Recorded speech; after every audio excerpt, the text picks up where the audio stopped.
invadido por un virus patógeno y este puede penetrar células susceptibles. Bueno, primero vamos a tener el virus del herpes humano. El virus del herpes humano constituye una gran familia de virus de ADN bacteriano y el miembro más conocido de este virus va a ser el herpes simple. Dentro de esta familia de virus del herpes humano van a incluir el virus del herpes tipo 1, el virus del herpes tipo 2, otro miembro de la familia también va a incluir el herpes zóster, vendría siendo como el tipo 3, el virus del Epstein-Barr, que vendría siendo el tipo 4, el citomegalovirus, vendría siendo el tipo 5, y otros miembros descubiertos más recientemente son el virus del herpes humano 6, 7 y 8. El 8 participa en la mutagénesis del sarcoma de Kaposi, que va a hablar más adelante mi compañera de ello. Algo que también resalta de este virus es que los humanos va a ser el único reservorio natural de este virus. Bueno, una de las características clínicas que va a tener este virus, la principal va a ser que va a tener latencia. Este virus va a tener latencia, por lo cual va a estar presente en el organismo y puede tener una reactivación. También puede ser sintomático o asintomático. Cuando es sintomático, puede presentar un cuadro de fiebre, malestar en general, etc. Bueno, como características patológicas vamos a tener que se va a tener marginación de la cromatina. La marginación de la cromatina pues va a ser que la cromatina se va a desplazar y se va a acumular en la periferia.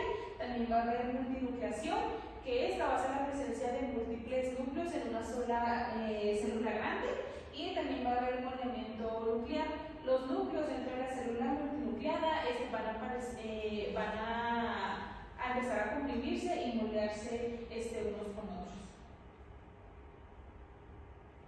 Como diagnóstico, vamos a tener que la lesión va a haber lesiones vesículas que van a evolucionar a úlceras, como podemos ver aquí en la imagen. Un dato que vamos a tener para poder llegar a su diagnóstico es que aparte de tener la lesión, va a venir acompañado con ardor, hormigueo o también malestar en general. Una posible también sintomatología sistémica en primoinfección, va a ser el cuadro de fiebre y malestar en general. Como tratamiento y pronóstico, como es un virus viral, lo que vamos a tener como tratamiento van a ser los antivirales, que esto va a ser el aciclovir, palaciclovir y el famciclovir. Estos antivirales se tienen que manejar en una etapa temprana de hipódromo y tienen que ser con mayor intensidad en pacientes inmunosuprimidos. Va a ser excelente en pacientes inmunocompetentes y el curso recurrente pues, va a ser la latencia, como ya lo mencioné, no se va a eliminar del cuerpo, va a permanecer en él, y pues el riesgo de complicaciones va a ser alto en pacientes inmunocomprometidos. Bueno, después vamos a tener el virus del herpes simple. Como ya se mencionó, el virus del herpes simple va a ser el más conocido en esta familia. Van a haber dos tipos de virus del herpes simple. Vamos a tener el virus del herpes simple 1 y el virus del herpes simple 2. Las diferencias que va a haber entre ellos va a ser en las proteínas GLI de la envoltura que explican su antigenicidad distinta. Bueno, primero, el virus del herpes simple 1 se va a transmitir predominantemente a través de la saliva infectada o lesiones peribucales activas, y se va a adaptar mejor a una zona bucal, facial, áreas oculares, la faringe, mucosa intraoral, los labios, los ojos, y también va a afectar a la piel por encima de la cintura. Además, también es posible la transmisión por contacto sexual, pero estudios recientes han atribuido hasta el 60% de nuevos casos de herpes genital en algunos brotes. Esto puede reflejar un aumento en el comportamiento sexual oral genital y pues las tasas más bajas de adquisición no sexual en infancia. Después está el virus del herpes simple 2, que se va a adaptar mejor a las zonas genitales, se va a transmitir predominantemente a través del contacto sexual y, como lo mencioné, pues implica a los genitales, y a diferencia del virus del herpes simple 1, va a afectar a la piel por debajo de la cintura. Y pues también la infección también es posible por vía oral y faringe, pero pues es muy poco frecuente. Después están las características clínicas. Como características clínicas, pues tenemos que la faringe, como lo mencioné, el tipo 1 va a afectar a la faringe, la mucosa intraoral, los labios, los ojos, y como lo mencioné, por encima, la piel por arriba de la cintura, perdón.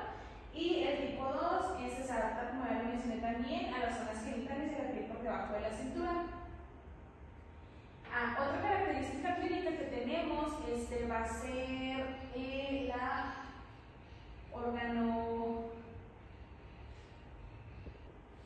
Otra característica clínica que tiene este virus va a ser la gingivostomatitis entérica aguda. Como se muestra en la imagen, el patrón más común de infección primaria lo van a encontrar las personas afectadas que tienen entre 6 meses de edad y 5 años. Como se observan en estas imágenes, pues son pacientes pediátricos.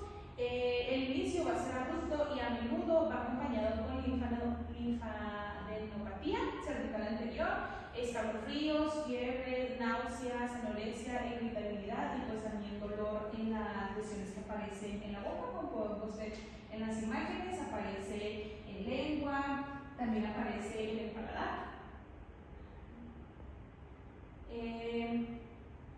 Aquí también podemos ver cómo afecta al labio, podemos ver las úlceras. Aquí también nos muestra cómo está afectando el epitelio, y lo cual en estas dos imágenes deja ver el tejido conectivo.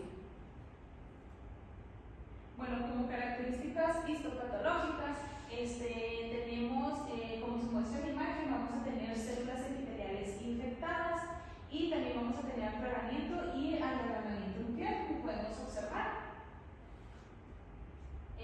También vamos a tener formación de vesícula intraepitelial, como podemos observar, y la rotura de vesículas mucosas, como se observa aquí en la imagen. Bueno, como diagnóstico, los métodos tradicional de diagnóstico va a ser el frotis citológico y la biopsia del tejido. Siendo el primero el menos invasivo y pues el que más se usa, pero también vamos a necesitar, aparte de esa prueba, también vamos a necesitar ver los síntomas para poder llegar a este diagnóstico, como observamos en la imagen, y también si va acompañado de fiebre o malestar en general. Bueno, el tratamiento y pronóstico. Bueno, en el pasado la gingivostomatitis herpética primaria se trataba solo sintomáticamente, pero sin embargo, si se administran de una forma temprana, los medicamentos antivirales pues pueden ser muy beneficiosos. Por ejemplo, contra el dolor, pues podemos poner como tratamiento los AINES, anestésicos tópicos, también tiene que tener el paciente una hidratación adecuada, evitar traumatizar lesiones para prevenir autoinoculación. También vamos a tener antivirales tópicos. Los antivirales tópicos pues puede ser la pomada de aciclovir y la pomada de enciclovir. También tenemos los antivirales sistémicos. Aquí puede ser el aciclovir, valaciclovir y famciclovir.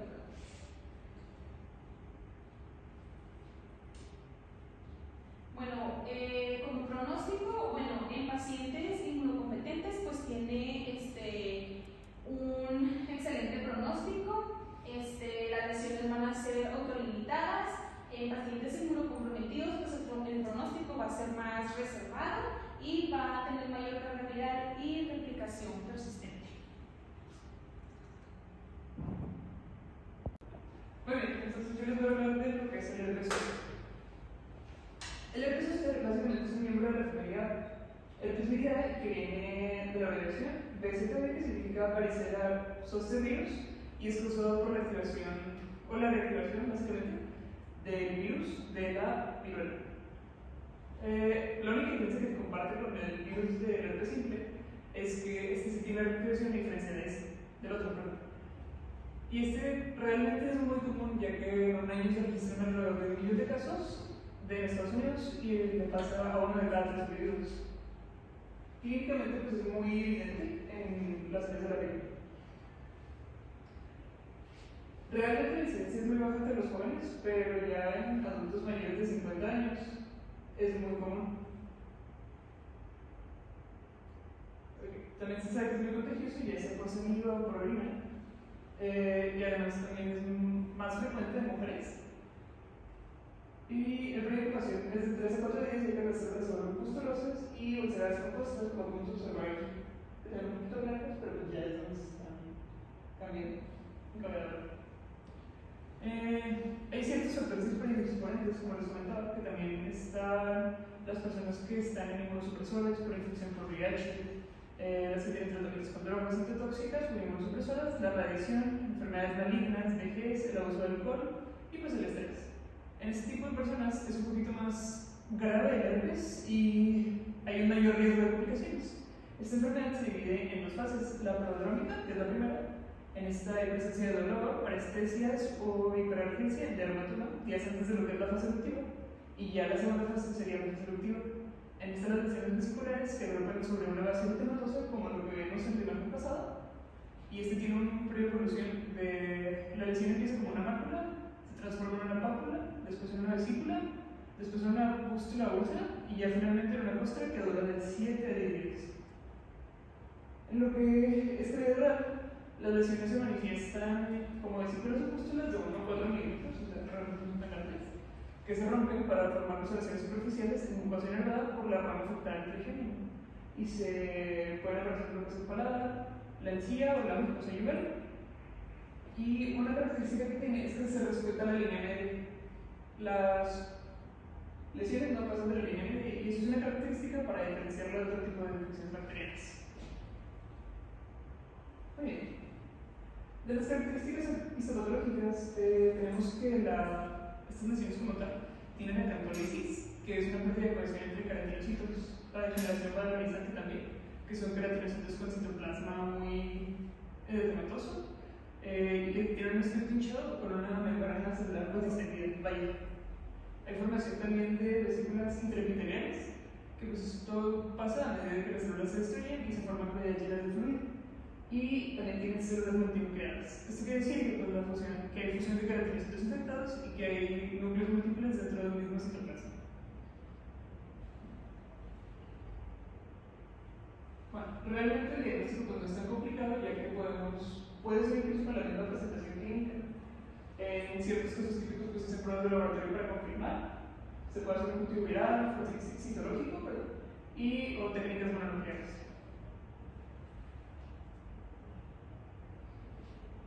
Realmente tiene un buen pronóstico porque pues, una lesión muy común no es tan grave en la mayoría de las personas. Y pues el tratamiento sería solo un apoyo con antipiréticos y antipiréticos sin aspirina, antivirales, porque pues, esto nos ayuda a acelerar la curación de las lesiones mucocutáneas y aliviar el dolor. Y antivirales y corticosteroides.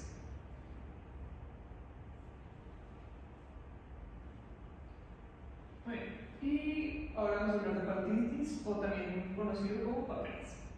Son una infección causada por el virus de la familia Paramyxoviridea del género Rotavirus, y es una inflamación difusa de las glándulas exocrinas. En casos también puede ser del páncreas, de los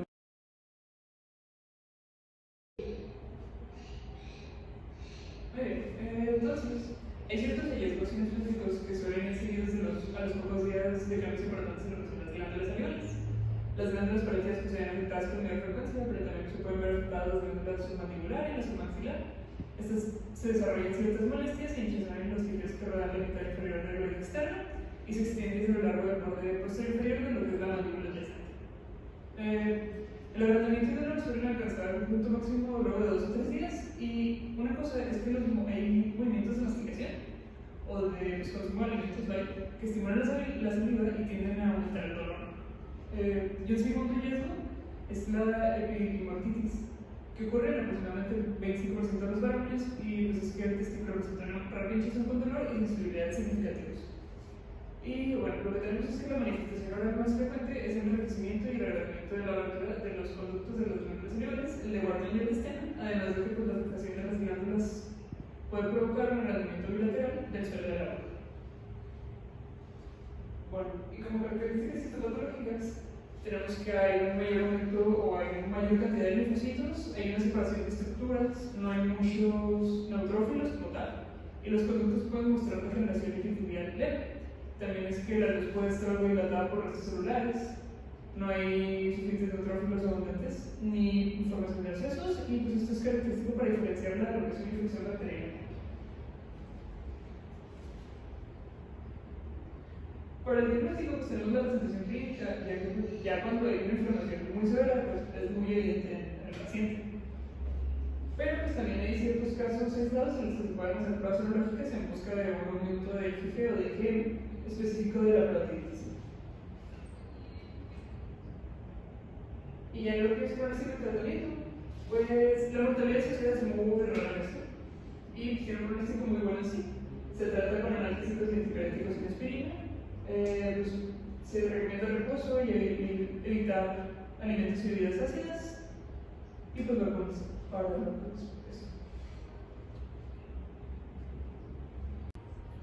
Bueno, ahora yo les voy a exponer el tema del virus del VIH y el síndrome de inmunodeficiencia adquirida SIDA. Bueno, el virus del VIH pertenece a la familia Retroviridae y es un virus que es considerado como un virus perfecto debido a su gran enorme capacidad de mutación y variabilidad genética, además de cómo se almacena en los reservorios del cuerpo, como en los ganglios linfáticos.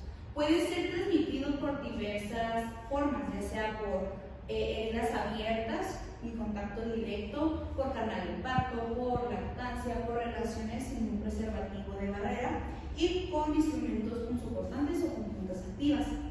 Bueno, cuando este virus entra al cuerpo, activa los linfocitos TCD4 para que los linfocitos TCD4 van y lo atacan, y estos mismos, a la vez que van a atacarlo, activan a las células inmunológicas para que vayan a atacar. Pero los linfocitos TCD4 pasa que el virus empieza a atacarlos y degradándolos, es cuando empieza el periodo de latencia de esta enfermedad. El virus va degradando tanto los linfocitos TCD4 que el cuerpo va entrando en un proceso de SIDA, en síndrome de inmunodeficiencia adquirida. Entonces tenemos características clínicas, que por infección por VIH es una fase aguda, una crónica, que es el periodo de latencia que ya les expliqué, y el SIDA. Durante la fase aguda puede haber síntomas, como también pueden no haberlos. Los síntomas que se pueden experimentar es como si fuera un resfriado, se suele confundir tanto, por eso el paciente no se checa. Es dolor de garganta, dolor de cabeza, fiebre, etc. Esto se desarrolla normalmente alrededor de 3 a 6 semanas después de la exposición en el 50 y 70% de los pacientes infectados. En caso de no haber controlado los primeros estadios de este virus es cuando ya se entra al SIDA. Bueno, entonces, ¿por qué nos funciona el tejido de la mucosa oral? Bueno, en la cavidad oral, en condiciones normales, el epitelio de la mucosa oral tiene un papel importante en la protección del hospedero contra los agentes patógeno-infecciosos. Pero sin embargo, como estos pacientes con VIH positivo, el epitelio oral presenta cambios moleculares que aumentan la susceptibilidad a infecciones, que son las siguientes que vamos a ver. Bueno, la presencia de lesiones orales se da aproximadamente en el 50% de los casos con VIH positivo y en el 80% en pacientes con SIDA. Y estos son diagnósticos de primera línea. Tenemos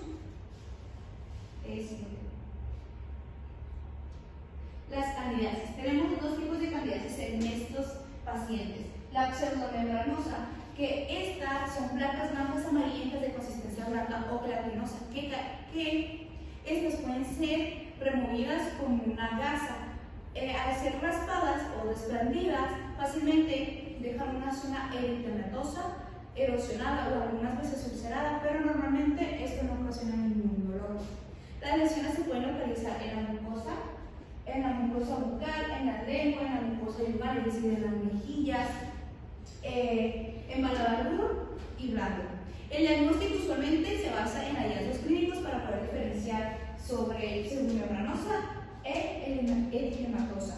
Entonces, un tratamiento de primera línea podría ser una fluconazol de vía oral de 7 a 14 días una vez al día. Entonces, ahora vamos a pasar con la eritematosa. Bueno, esta además de tener parches blancos amarillentos, esta tiene un color sutil rojo, como lo podemos ver en esta foto. Por lo general es plana y es ubicada principalmente en la cara dorsal de la lengua, que se presenta de papilado o también en el paladar duro. El paciente también va a acusar sensación de urente al consumir alimentos ácidos o salados. Después tenemos la colitis angular, que bueno, esta aparece fisuras o ulceraciones en las comisuras labiales y también van a tener parches blanquecinos y en algunas ocasiones va a experimentar el paciente un edema intraoral. Tenemos también la leucoplasia pilosa. Bueno, la leucoplasia pilosa se presenta clínicamente como una placa de la mucosa blanca que no se borra. La mayoría de los casos ocurren en el borde lateral de la lengua, como se observa en la foto. Y además, su apariencia varía desde tener rayas verticales, manchas hasta áreas engrosadas y surcadas de una leucoplasia con una superficie peluda. Normalmente se presenta de forma asintomática y no tiene potencial ni maligno ni tampoco es molesto, por lo que no va a necesitar terapia, solamente si el paciente quiere mayor estética. Ahora seguimos con el sarcoma de Kaposi. Es una neoplasia endotelial vascular maligna causada por el virus del herpes humano 8. La apariencia clínica puede variar dependiendo del tiempo de duración de la lesión. Inicialmente las lesiones tienden a ser planas y asintomáticas, donde el color va de un rojo hasta llegar a un morado, pero también puede presentarse como aumentos de volúmenes irregulares que van desde un color rojo intenso hasta un rojo vinoso, que es cuando alcanzan un tamaño considerable que puede provocar problemas de masticación y deformidades faciales. Cuando se provocan problemas de masticación podemos llegar a modernar y hacer úlceras de estas. Con mayor frecuencia se localiza en el paladar, en el dorso lingual y es reconocido como una neoplasia definitoria de SIDA, es decir, cuando veamos esto, hay SIDA. El tratamiento y diagnóstico es una biopsia, pero también vamos a generar un análisis de quimios y de radios para ver su dependiendo de grado. Vamos a ver si hacemos al paciente quimioterapias o radioterapias. También sigue el linfoma de No-Hodgkin, que también corresponde a la segunda neoplasia maligna en frecuencia con pacientes de enfermedad por VIH o SIDA. Este se encuentra con masas de tejido blando, con o sin ulceraciones, y puede presentar también necrosis tisular, que usualmente involucra la mucosa gingival, palatina, alveolar y en la región de las amígdalas. Se puede presentar con tumoración cuando sus bordes son elevados, apoyanados y firmes. El diagnóstico también va a ser primero hacerle una TAC para observar si hay expansión de cortical. Después vamos a hacer una biopsia y después vamos a analizar si necesita el paciente la radioterapia. Como diagnóstico de vamos a empezar primero con una tomografía computarizada, una TAC para evaluar su extensión y ver que no haya roto alguna cortical. Después vamos a hacer una biopsia y vamos a hacer el análisis si el paciente necesita quimios o radioterapias. Y luego pasamos a las enfermedades periodontitis. Tenemos la gingivitis ulceronecrotizante o la periodontitis ulceronecrotizante. Puede subclasificarse en estas, pero bueno, las que se consideran en distintos estadios de la misma enfermedad. Otra vez. Diagnóstico y pronóstico de vamos a hacer una tomografía computarizada para ver la expansión cortical o una ruptura de esta, luego vamos a hacer una biopsia y después de esto vamos a analizar si el paciente va a necesitar radios o quimios o ambas juntas. Después vamos a tener enfermedades periodontales, vamos a tener la periodontitis ulceronecrotizante y la gingivitis ulceronecrotizante. La diferencia de esta es que la gingivitis cursa una destrucción erosión y necrosis del tejido gingival. Y la periodontitis hace una destrucción del tejido periodontal en sección, que clínicamente es la movilidad de los dientes. En ambas entidades existe una rápida destrucción del tejido blando y duro. Respectivamente, ambas entidades se caracterizan por presentar un dolor intenso, hemorragia y un olor característico que es un olor fétido. Su lesión es un poco aguda y rápida. El diagnóstico está basado en las características clínicas para observar si es periodontitis o gingivitis, dependiendo si hay movilidad. Luego después va a haber una retorsión ósea, podemos verlo también. También podemos tener de enfermedad periodontal el eritema gingival lineal. Este se va a caracterizar por ser una línea roja en el borde gingival que se puede bajar hasta 3 a 4 milímetros hacia apical. El tratamiento de personas infectadas con el VIH con enfermedades periodontales necrotizantes incluye el desvendamiento, es decir, quitar el tejido, tratamiento antimicrobiano por terapia, vamos a controlar el dolor, atención de seguimiento inmediata y el mantenimiento a largo plazo. También vamos a tener las úlceras inespecíficas, que estas pueden tener desde 5 milímetros a pueden llegar a alcanzar hasta un tamaño de 2 a 3 centímetros dependiendo del paciente. Se pueden localizar en la mucosa epitelial no queratinizada o también sí queratinizada en la orofaringe y en pacientes con mayor inmunopresión. Esta última puede persistir durante mucho tiempo, hasta de 2 a 3 semanas hasta incluso meses dependiendo de su tamaño. Debemos ver que el progreso sea de 7 a 14 días las menores, si no puede provocar ya una lesión un poco más grave y de preocupación. Como para mencionar un poquito ya más rápido, les voy a presentar estas 6 lesiones más. La hiperpigmentación puede ser dada por algunos medicamentos que se llegue a consumir el paciente por su tratamiento, como puede ser el ketoconazol y el silofacimina. Pueden causar el aumento de melanina y pigmentación. En raza negra o en cualquier paciente podemos preguntar si está tomando algún medicamento y si no es de raza negra puede ser VIH positivo. También tenemos una trombocitopenia, que es por la inmunodeficiencia, la cantidad de plaquitas van bajando, entonces los trombos no se forman correctamente. Esto da como resultado la fuga de la sangre de pequeños vasos, que clínicamente se suele producir de 4 a 6 semanas en el 90% de los pacientes. También, como dijo mi compañera ya habló, el virus del herpes simple, la varicela zoster, el virus del papiloma humano, y también podemos experimentar el carcinoma oral y de la orofaringe. Podemos detectarlo también con campañas como sacar la lengua. Y también su pronóstico no es tan bueno, ya que depende mucho del paciente si fue detectado su VIH a una fase temprana o una fase ya tardía, dependiendo del medicamento que esté dando, cómo se comporta, qué lesiones está experimentando. Entonces no es un pronóstico ni excelente, es un pronóstico intermedio.